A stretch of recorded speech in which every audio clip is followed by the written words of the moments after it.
नमस्कार दोस्तों, भारत में आपको ऐसे कई रहस्यमय मंदिर मिल जाएंगे जो अपने विशेष कारणों से भक्तों के बीच काफी प्रसिद्ध हैं।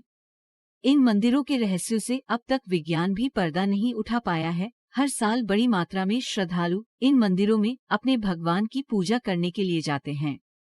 इसी कड़ी में आज हम बात करने वाले हैं राजस्थान में स्थित करणी माता के मंदिर के बारे में। मान्यता है कि इस मंदिर में कई सारे रहस्य छिपे हुए हैं जिन्हें आज तक कोई नहीं जान पाया है। ये मंदिर राजस्थान के बीकानेर शहर से करीब 30 किलोमीटर की दूरी पर स्थित है।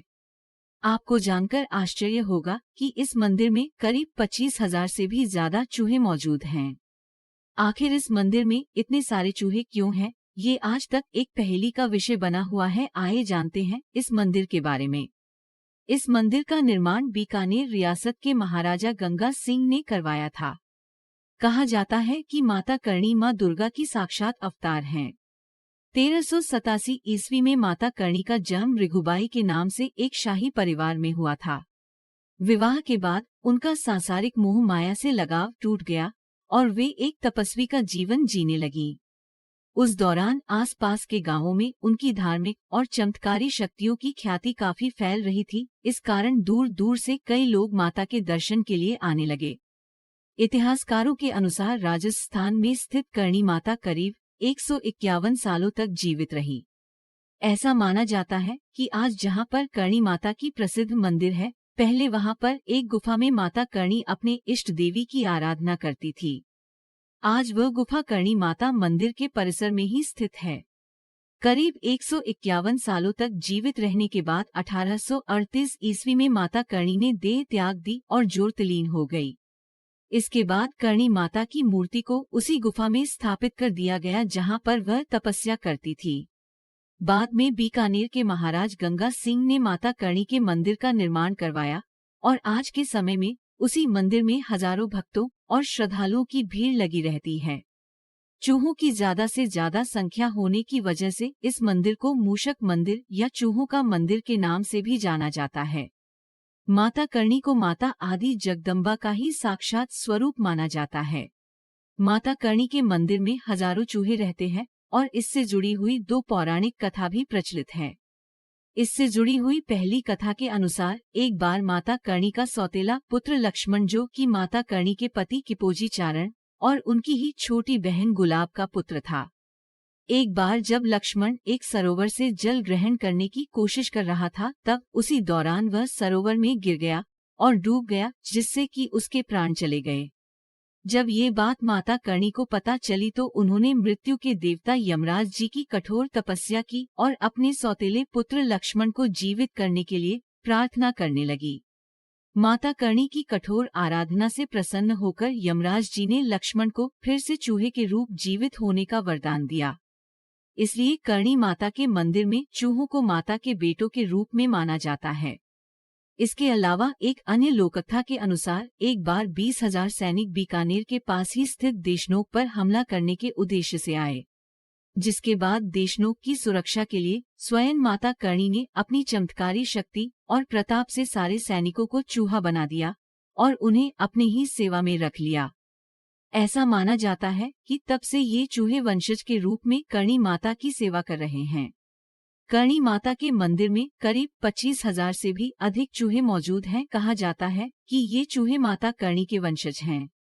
शाम को मंदिर में जब माता की संध्या आरती होती है, उस दौरान सभी चूहे अपने बिलों से बाहर आ जाते हैं। भारी मात्रा में यहाँ पर चूहों के होने की वजह से इस मंदिर को मूषक मंदिर भी कहा जाता है। गौरतलब बात है कि 25,000 से भी ज्यादा चूहे होने के बाद भी इस मंदिर में किसी भी प्रकार की दुर्गंध नहीं आती है। वहीं आज तक इस मंदिर में चूहों से कोई बीमारी भी नहीं फैली है। इस मंदिर में चूहों की संख्या इतनी अधिक है कि यहाँ दर्शन करने के लिए आने वाले भक्तों को माता करणी के मूर्ति के पास पहुँचते समय अपने पैर घसीटते हुए पहुँचना पड़ता है। ऐसा भी माना जाता है कि अगर एक भी चूहा किसी भी भक्त के पांव के नीचे आ गया और चूहा भूलवश भी अगर घायल हो जाए तो उसे बहुत ही अशुभ माना जाता है। और यदि गलती से किसी भी चूहे की मृत्यु हो जाए तो उसके जगह पर वहां सोने का चूहा बनाकर चढ़ावा चढ़ाया जाता है। करणी माता का मंदिर संगमरमर के पत्थरों से बनवाया गया है। पूर्णविराम ये मंदिर देखने में काफी सुंदर और आकर्षक नजर आता है। करणी माता मंदिर की दीवारों पर की गई खूबसूरत कारीगरी इस मंदिर की सुंदरता में चार चांद लगाता है। इसके साथ ही माता जगदम्बा की स्वरूप माता करणी के मंदिरों के दरवाजे, खिड़कियां और दीवारों पर भी विभिन्न तरह के नक्काशी और कारीगरी की इस्तेमाल की गई है, जो दिखने में काफी आकर्षक लगता है। बीकानेर के इस मंदिर को बनवाते समय महाराजा गंगा सिंह ने इसके दरवाजों का निर्माण चांदी से करवाया था। साथ ही इस मंदिर में सोने का छत्र भी लगवाया। चूहों को भोग यानी कि भोजन करवाने के लिए भी चांदी की विशाल परात भी मंदिर में रखवाया गया। इस मंदिर का भव्य रूप, इससे जुड़े चमत्कार और मान्यताओं को देखने के लिए दूर दूर से लोग आते हैं और माता करणी का आशीर्वाद प्राप्त करते हैं। ऐसा भी माना जाता है कि यदि किसी भक्त को करणी माता मंदिर में किसी सफेद रंग के चूहे का दर्शन हो जाए तो इसे बहुत ही शुभ और विशेष फलदायी माना जाता है। मान्यता है कि ऐसे चूहों के दर्शन होने से भक्तों की मनोकामनाएं बहुत ही जल्दी पूर्ण हो जाती है। आमतौर पर कोई भी चूहों की झूठी चीज खाने के बजाय फेंक देता है, लेकिन यहाँ पर भक्तों को चूहों का झूठा प्रसाद ही दिया जाता है। ये इस मंदिर की पवित्र प्रथा है। यही वजह है कि भारत और विदेशों के विभिन्न कोनों से लोग इस अद्भुत नज़ारे को देखने आते हैं। धन्यवाद दोस्तों, जब आप ये चमत्कारी मंदिर देखेंगे तो आपका मन भी करेगा विश्वास करने पर और ये सोचने पर कि चूहों के रूप में भगवान की आराधना करने वाले भक्त कितने अद्भुत हो सकते हैं। अगर आपको ये वीडियो पसंद आया हो तो कृपया लाइक करें, शेयर करें और सब्सक्राइब करें। धन्यवाद।